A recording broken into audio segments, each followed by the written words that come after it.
Hi. ఈ April 1 నుంచి కొన్ని చేంజెస్ వచ్చాయి హెల్త్ ఇన్సూరెన్స్ సెక్టర్లో. అదేంటంటే మీరు క్లెయిమ్ చేస్తే క్లెయిమ్ చేశాక నెక్స్ట్ ఇయర్ అయితే మీరు ప్రీమియం కడతారో అప్పుడు మీ ప్రీమియం పెరుగుతుంది. ఇప్పుడు ఇది ఎందుకు అవుతుందంటే మామూలుగా ఇంతకుముందు ఎట్లా ఉండేది, మీరు క్లెయిమ్ చేసినా చేయకపోయినా కానీ అందరికీ సేమ్ ప్రీమియం పెరిగేది. ఇప్పుడు ఏమవుతుంది, ఎవరైతే క్లెయిమ్ చేయట్లేదో వాళ్ళకు పెరుగుతుంది, ఎవరైతే క్లెయిమ్ చేశారో వాళ్ళకు ప్రీమియం పెరుగుతుంది అనమాట.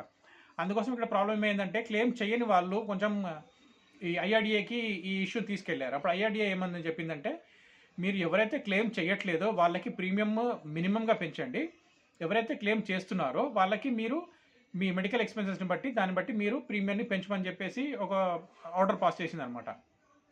అందుకోసం ఇప్పుడు ఏం చేస్తుంది అంటే claim insurance sector, health insurance sectors ఎవరైతే క్లెయిమ్ చేస్తున్నారో వాళ్ళకి కమింగ్ ఇయర్లో ఎప్పుడైతే రెన్యూవల్ చేస్తారో అప్పుడు అమౌంట్ పెరుగుతుంది, ప్రీమియం అమౌంట్ కొంచెం పెరుగుతుంది.